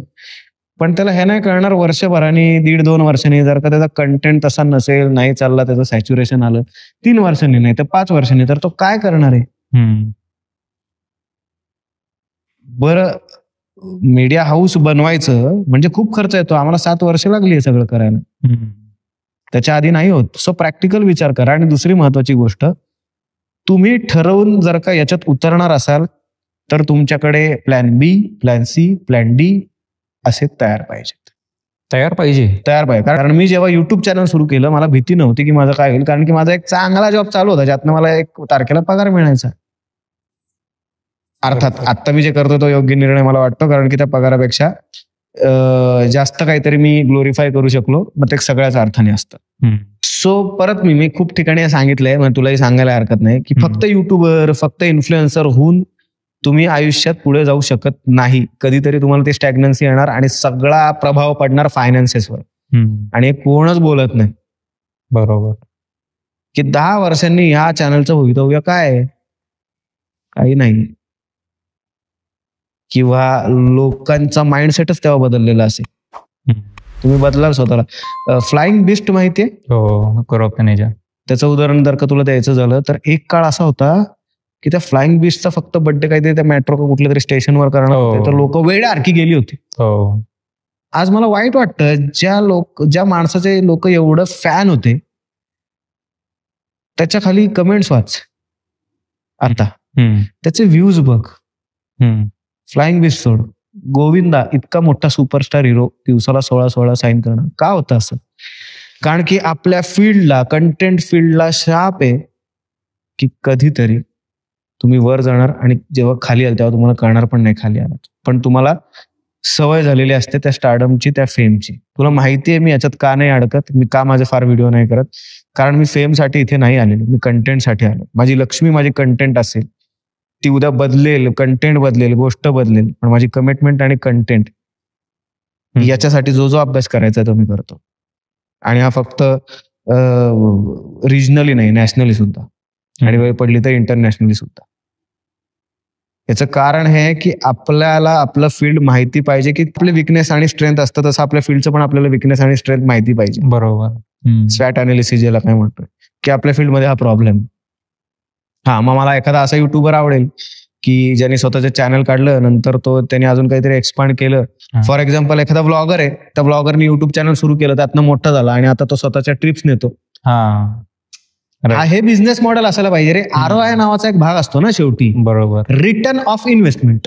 ही बेसिक गोष्ट तर कळली पाहिजे की आपण याच्यामध्ये एवढं गुंतवतोय वेळ आणि पैसा, त्यातनं निष्पन्न काय होतंय, आणि नसेल होत तर यातनं बिझनेस मॉडेल आपण तयार केलं पाहिजे. अल्टिमेटली लोक सर्व्हिसेसवर जगतात का, तर हो, पण मेन प्रॉडक्ट असेल तर ती सर्व्हिस घडते. तर आपण सर्व्हिस इंडस्ट्रीमध्ये आहोत तर याला प्रॉडक्ट आपण जॉईन करू शकतो का, किंवा या सर्व्हिसला अजून एक दुसरी सर्व्हिस देऊ शकतो का? सो मला खूप चांगलं उदाहरण आठवलं. माझी मैत्रीण आहे उर्मिला निंबाळकर आणि सुकीर्त. मला असलं भारी वाटलं की त्यांनी फक्त युट्यूब चॅनल नाही चालवलं, आता ती उर्मिला पॉडकास्ट पण करते, ती एक्सप्लोर करते. परत तेवढंच नाही करत, ते वर्कशॉप्स घेतात, हे सगळं शिकवण्याचे. जर का तुम्ही अटेंड केलं नसेल तर करा, कारण माझ्या मैत्रिणीच आहे. सो हे बिझनेस मॉडेल कळलं पाहिजे. तुम्ही युट्यूब चॅनल किंवा हे कमवण्यासाठी काढलं तर तुम्ही संपणार. तुम्ही बिझनेस मॉडेल तयार करा. अथर्व सुदामेचं मी नाव घेईन की अथर्व सुदामे फक्त आता रजिस्टर नाही राहिला तर तो स्वतःचे त्याचे शोज लागतात. डॅनी पंडितचं नाव घेईन मी. डॅनी पंडित तर आमच्या इनिशियल डेज मध्ये सोशल मीडिया हँडल करायचं आमचं. मला वाटलं पण नव्हतं एवढा मोठा होईल कधी.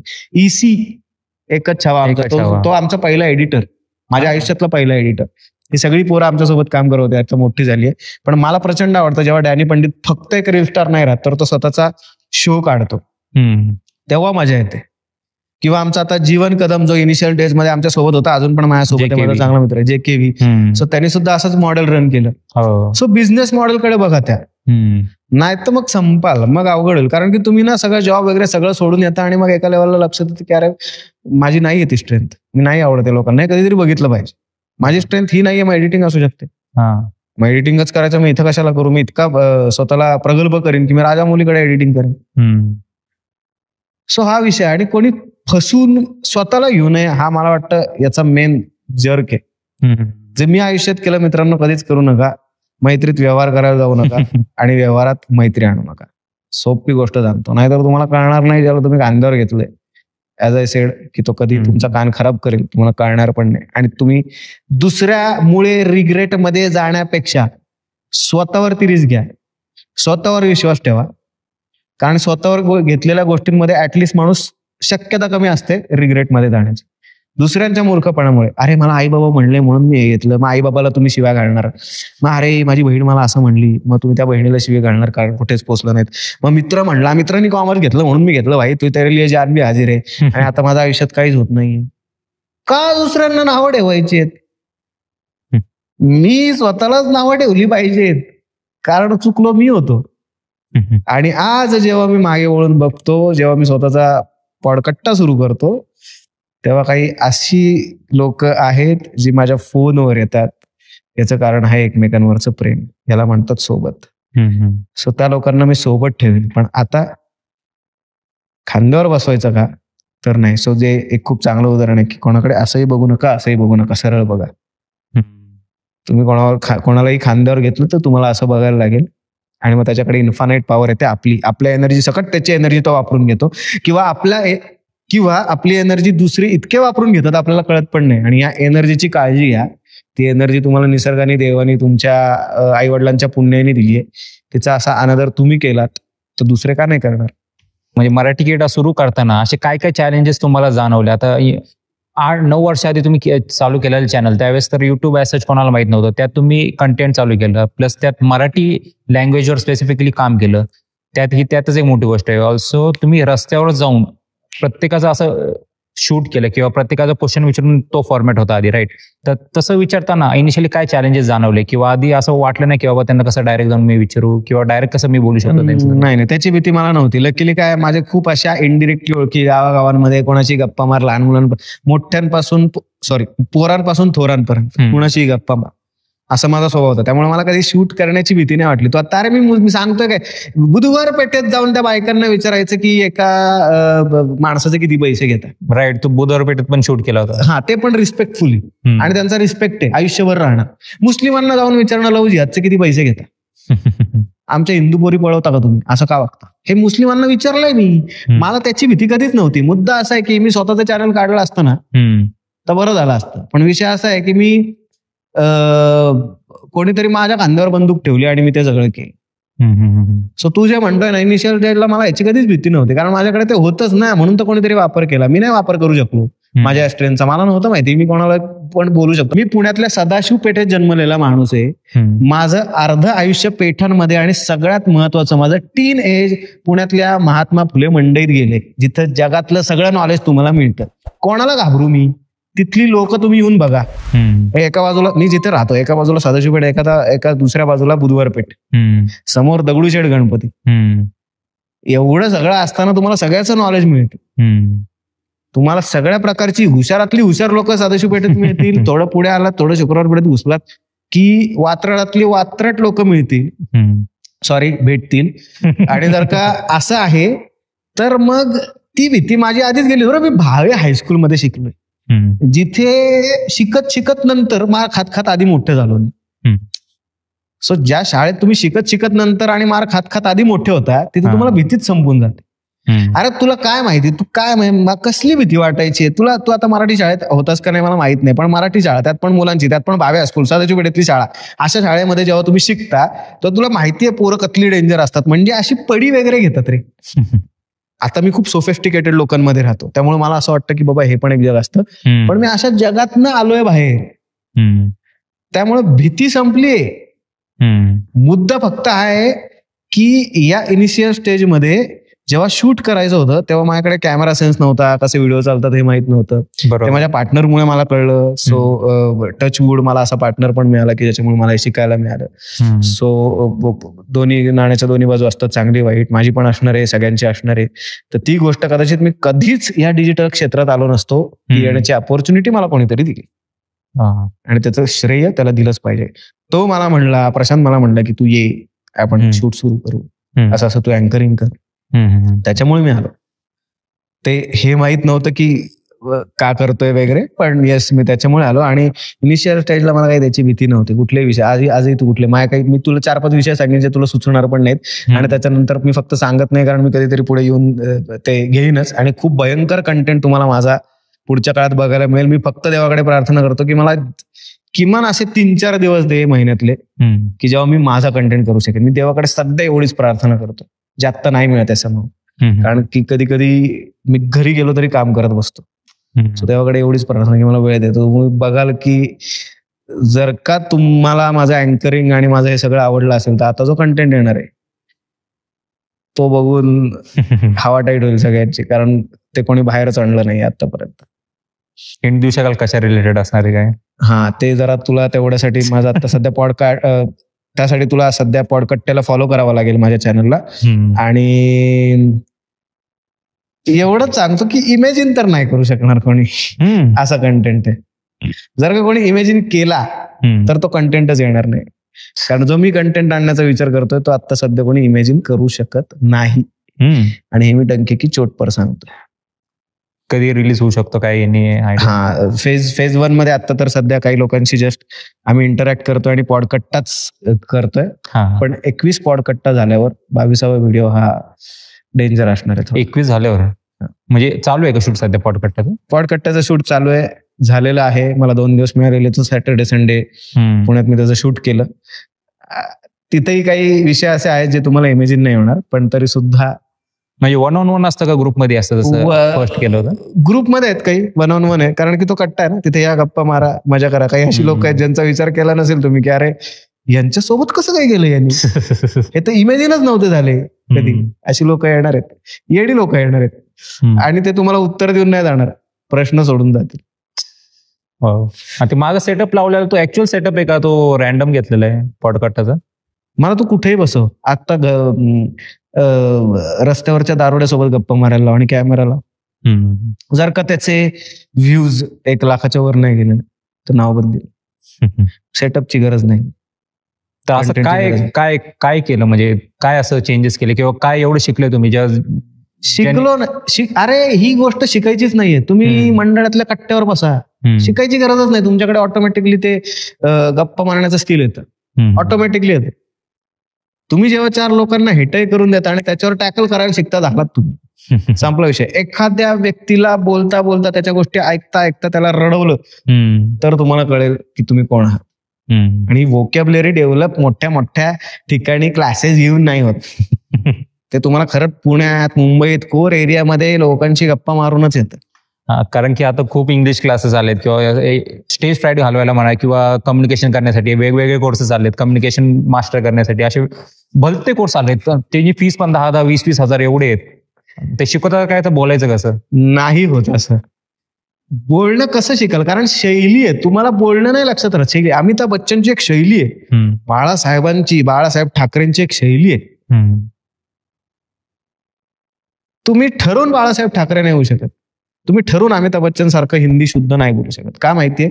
खूप जण असतील बोलणारी शुद्ध, पण त्याचा एक लहेजा आहे. तुम्ही शिकलात तर तुम्ही स्वतःची शैली डेव्हलपच नाही करू शकत.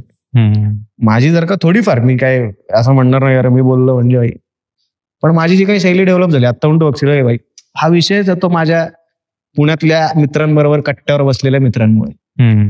तिथं तुमची व्होकॅब्युलरी डेव्हलप होते, लोकांमध्ये तुमची व्होकॅब्युलरी डेव्हलप होते. कोणीतरी शिकून असं बोलायचं तसं A for apple, B for ball नाही.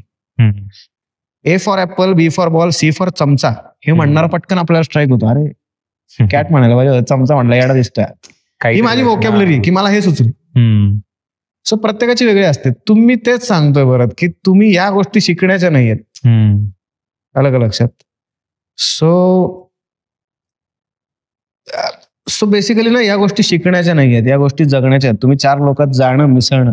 आणि परत एकदा सांगतो, कुठल्याही जेव्हा तुम्ही अनफिल्टर्ड लोकांना बघता, की मी बुधवार पेठेतल्या बायकांना माझ्या कोणतरी मैत्रिणी आहेत, बहिणी आहेत असं समजा बघितलं, तर मी त्यांच्यासोबत शूट करताना असं नाही शूट करणार की मी कोणासोबत शूट करतो. हा, तो अनुभव मला सांगा एकदा, म्हणजे ऑडियन्ससाठी पण, की तिकडं तुम्ही जाऊन एवढं शूट केलं, ते पण डायरेक्टली जाऊन एवढे डायरेक्टली प्रश्न विचारले, ते कसं आधी प्लॅन होतं का तुम्ही, म्हणजे प्रोसीड कसं केलं, किंवा काय तुम्हाला असं डेंजर अनुभव जाणवला का तिथं, किंवा कोणी असं काही शिवीगाळ केली तुम्हाला, किंवा म्हणजे काहीच नाही झालं रे, कारण डिसरिस्पेक्टच करायचं नाहीये, तर मला का नाही ते म्हणतो, मग ते का नाही बोलणार. मग त्यांचं उलट असं झालं की कोणीतरी आलं आमच्याकडे बोलायला. येस, अर्थात तो व्हिडिओ लगेच शूट झालेला नाही. मी तिकडे गेलो, त्याच्यानंतर त्यांच्याशी त्या बायकांची गप्पा मारल्या, 2-3 दिवस त्यांना भेटलो, थोडीफार त्यांच्यासोबत पार्टी केली, अगदी घरचं कसं वातावरण असतं तसं ठेवलं. त्यांनी एक एक गोष्ट सांगायला सुरुवात केली. मला लक्षात आलं की अरे, मी जर का एक पुरुष म्हणून विचार केला की मी वैश्य आहे, तर दिवसभर माझा कसा जाईल, किती टॉक्सिक असू शकतं. कोणी येतंय, कुठला तरी तंबाखू खाल्लेला माणूस माझ्याजवळ येतोय, माझ्या शरीराला हात लावतोय, माझ्या शरीराबरोबर नको नको त्या गोष्टी करतोय, पण माझ्या पोटासाठी मी तो करतोय, तर मी काय म्हणू या गोष्टीला, मला सांग. आणि जेव्हा त्यांना कळलं की हा माणूस फक्त कंटेंट काढायला नाही, त्यांची बाजू मांडायला आलाय, तेव्हा त्यांनी माझ्याशी गप्पा मारल्या. बरोबर. कसं असतं की तुम्हाला चिखलात नाही एखाद्याला बाहेर काढायचंय ना, किंवा तर तुम्ही बाहेर एसी खोलीत बघून, अरे हे काय चिखलात लोक चालतायत, ते पॉलिटिशियन सारखं असतं की एसी मध्ये बसून मी ठरवणार की खड्डे दुरुस्त करायचे, जा त्या खड्ड्यात उभं राहा, त्या खड्ड्यात 4 वेळा गाडी चालव तुमची. तसं आहे ते. तसं मी त्या, भलेही तो स्त्रियांचं शरीर वापरणं हे मला पटत नाही, पण तो खड्डा या समाजाचा आहे, आणि जर का तो असेल तर मी बाहेरनं त्यांना नावं नाही ठेवणार, मी त्या खड्ड्यात जाऊन बघीन चाललंय काय, चूक कोणाची. स्त्रियांच्या शरीराकडे फक्त उपभोग म्हणून बघणाऱ्या त्या घाणेरड्या नजरांची चूक आहे का त्या वैश्य व्यवसाय करणाऱ्या त्या महिलांची, त्या भगिनींची चूक आहे. हे मी त्या खड्ड्यात जाऊन बघीन आणि घाबरत नाही कोणाला. बघीन कुठलं न्यूज चॅनल जाओ न जाओ, सूरज खटावकर आहे, त्याचं चॅनलचं नाव बदला, पण सूरज खटावकर जातोय, तर तो तुम्हाला दाखवणार तिकडे काय चाललंय ते बघा. पुढच्या वेळेला ते सुद्धा व्यक्ती आहेत, ते सुद्धा माणसं आहेत, म्हणून त्यांच्याकडे बघा. तुम्ही तुमच्या आयुष्याच्या एक्सपिरियन्सवरनं दुसऱ्याचं आयुष्य बघू नका आणि दुसऱ्याच्या आयुष्याला नावं ठेवू नका.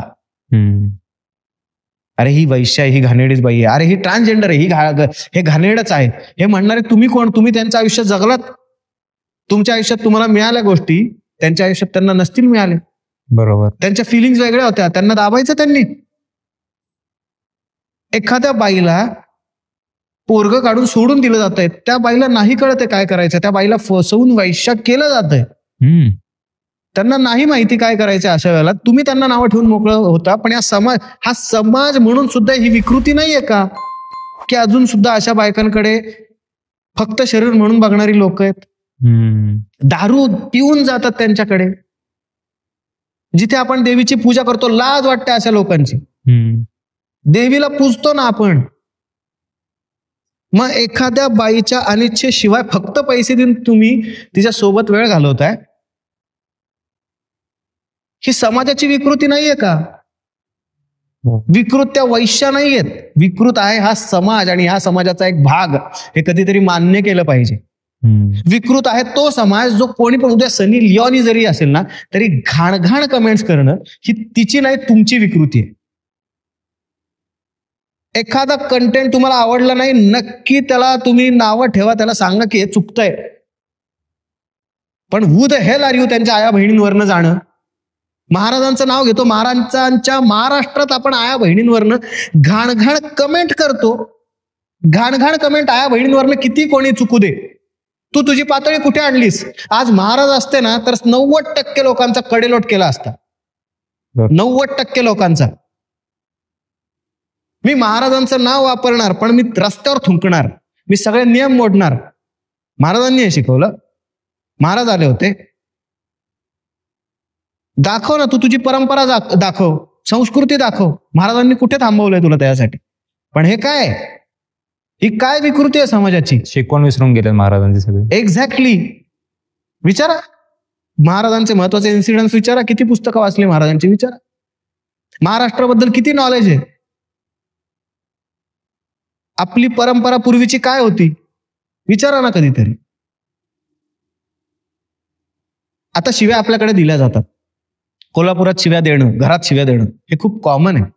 पण ज्या विकृत पद्धतीने तुम्ही कमेंट्स करताय, एखाद्याबद्दल सहज बोलून मोकळं होताय, तुम्हाला असं वाटतं की माझ्या फिलिंगसाठी मी ते बोलून गेलो, पण तुम्हाला माहितीये याच्यामुळे तुम्ही त्यांचंच नाही स्वतःचंही आयुष्य घाणेरडं करताय. घाणेरडं करताय. नाही, एखादी वैश्य असू दे. तुला मी सांगणार नव्हतो, पण मी एक गोष्ट सांगतो. मी टीचर होतो, मी तुला सांगितलं.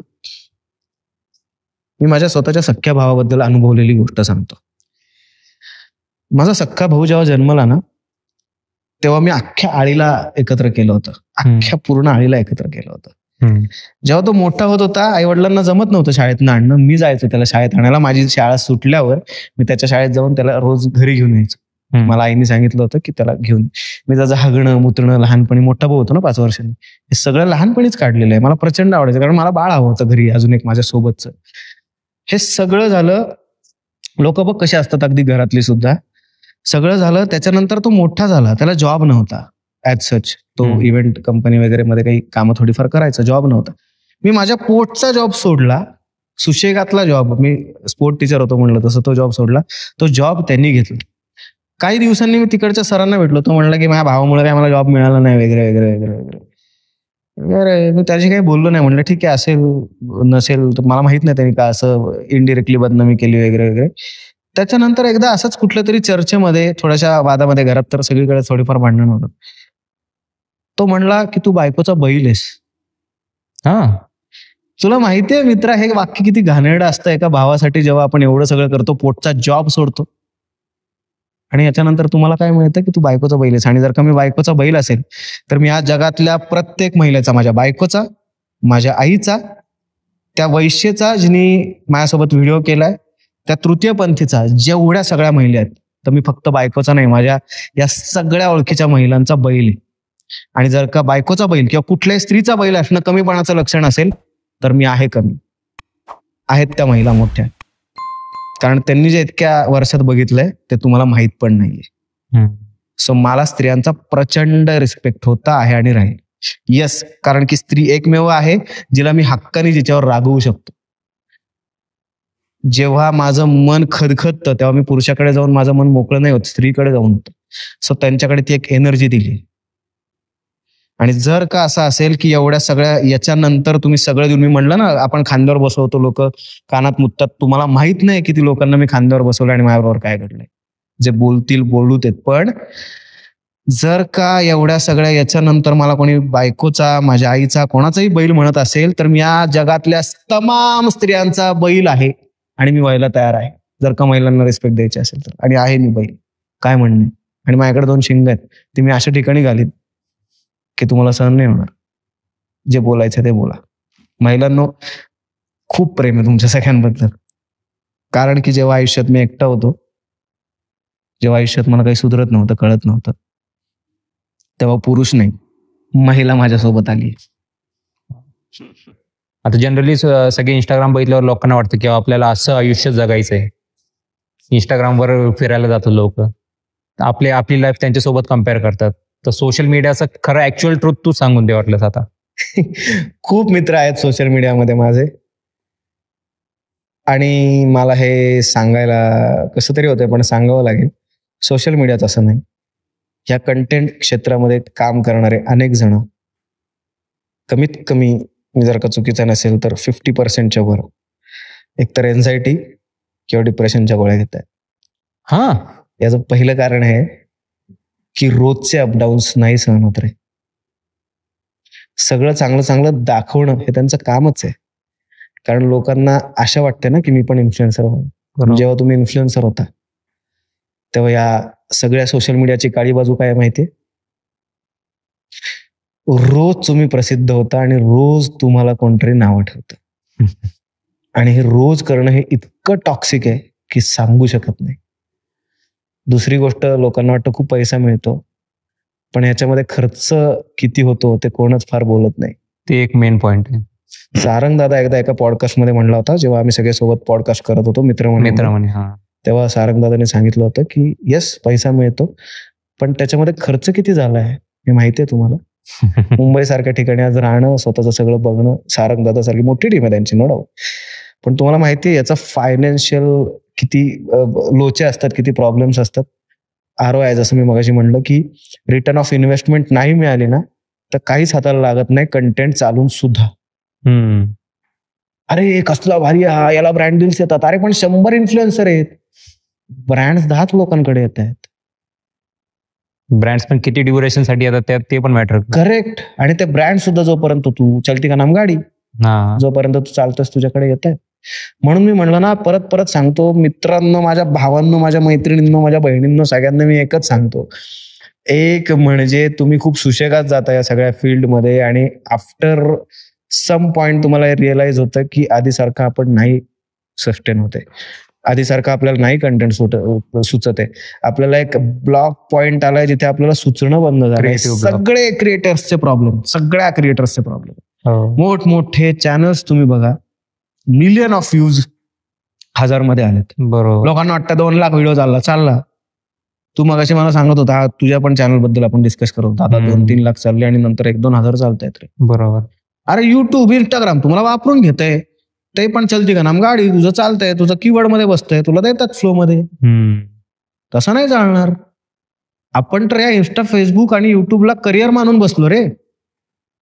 म्हणून म्हणतोय की त्यांच्या शिवाय सुद्धा तुमचं पोटेन्शियल ओळखणं आणि फक्त याच्यात अडकून न राहणं. हा, आम्ही याला मान्य करतो, मला मार्केटिंग करायचंय या सोशल मीडियावर, नका जाऊ कुठल्या चॅनल्सवर आणि प्लॅटफॉर्मवर. नॉट इव्हन काय प्रिंट मीडिया, डिजिटल मीडिया जेवढं तुम्हाला फेम देतं, जेवढं तुम्हाला काय म्हणू अपलिफ्टिंग देतं, जेवढं तुमचं ऍडव्हर्टाईज करू शकतं आत्ताच्या जगात कोणी दुसरं करू शकत नाही. पण तेवढ्या पुरतं ठेवा. ब्रँड इमेज क्रिएट करण्यासाठी बस, तेवढं ठीक आहे. तुमच्या ब्रँडचं एखादं प्रॉडक्ट आहे, फॉर एक्झाम्पल अनेक जण सध्या स्वतःचे प्रॉडक्ट्स काढतात. मी त्यांना हुशार इन्फ्लुएन्सर म्हणेन, कारण त्यांना माहिती आहे की बिझनेस मॉडेल सध्या आता असे नाही राहिले की बाबा कोणावर तरी विश्वास ठेवा आणि पुढे जा. आता तुम्ही रिलेव्हंट आहात, नंतर रिलेव्हंट नसणार याचा ज्याला अंदाज असतो तो पुढे जातो, तो स्वतःमध्ये बदल करतो, कंटेंटमध्ये बदल करतो आणि या कंटेंट सोबत, डिजिटल प्लॅटफॉर्म सोबत राहता राहता तो स्वतःच्या अजून 10 गोष्टी करत असतो. म्हणून त्यांचं चालतं. मगाशी मी म्हणल्याप्रमाणे अनेक जण, मला अथर्व सुद्धा मी का हुशार वाटतो, कारण की तो त्याच्या रील्स सोबत स्वतःचे शोज पण लावतो. बरोबर. सो ही ज्याला गोष्ट समजली, किंवा बिअर बायसेपला आता खूप ट्रोल केलं गेलं, पण त्याची एक बॅकसाईड अशी पण आहे की तो अनेक जणांचे इव्हेंट मॅनेज करतो, मंक एंटरटेनमेंट. सो त्याचं इन्कम सोर्सेस बरेच आहेत. जसं मला लक्षात आलं की फक्त एका चॅनलवर राहून नाही चालणार, मला मल्टिपल इन्कम सोर्सेस डेव्हलप करायला लागतील. Yes, including social media. पण सोशल मीडिया एक मीन्स असू शकतं की आपल्याला त्या बिझनेसमध्ये पोहोचायला. पण social media is not life. तुम्ही आयुष्याचं करिअर म्हणून सोशल मीडिया मध्ये येत असाल आणि तुम्हाला असं वाटत असेल अरे लोक आत्ता विचारतात, आत्ता पैसे मिळतात, हे आत्ता, हे रिलेव्हन्स, हे उद्या बदलणारे मित्रा, उद्या लोकांना वेगळं आवडायला लागेल. बरोबर. कारण काय काय मिलियन मध्ये सबस्क्रायबर आहे पण त्यांचे व्ह्यूज 1000-2000 अशा मध्ये आहेत. तूच बोलतोयस, बघितलंस ना, तेच तर सांगतोय की मिलियन झालेलं चॅनलचं जर का ही अवस्था असेल तर तुम्ही 1000-2000 म्हणजे काहीच नाही. मिलियन सबस्क्रायबर आणि लिटरली तू म्हणतोय तसंच 1000-2000 व्ह्यूज. मग याला करिअर समजून बसायचं का बरं? लोकांना काही वाटतं की 1 मिलियन सबस्क्रायबर झाले की लोकांना लाखात पैसे येतात. नाही चालला कंटेंट, 2000 चालले तर 200 रुपये पण मिळत नाहीत. ते कोणच बोलत नाही का, मला काय माहिती. बरोबर. मी म्हणून माझ्या बिझनेसेसचे मल्टिपल रिसोर्सेस तयार केले.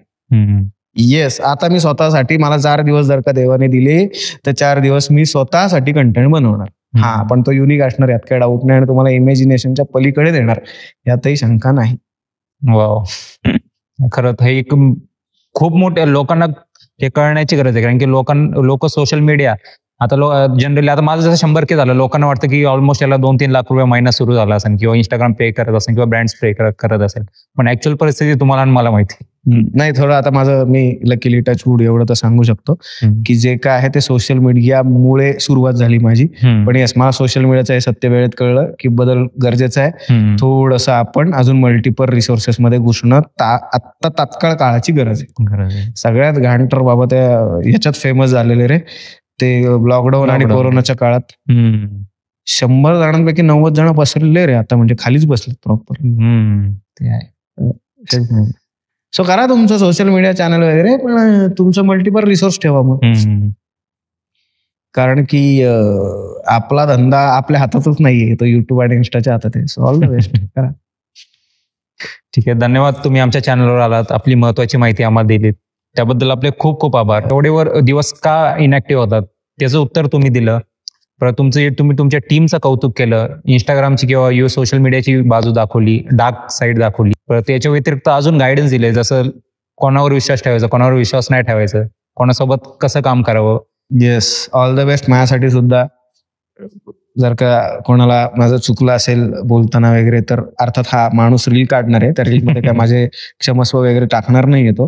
पण तरी सुद्धा ज्यांनी कोणी हा पूर्ण पॉडकास्ट बघितलाय, जर का चुकूनही मी माणूस आहे आणि माणूस चुकतो याच्यावर माझा विश्वास आहे, त्यामुळे चुकलं मागलं तर प्लीज माफ करा. तुमचाच मुलगा आहे आणि मायबाप रसिक प्रेक्षक यांच्यामुळेच आज जिथे कुठे आहे, त्यांच्यामुळेच आहे.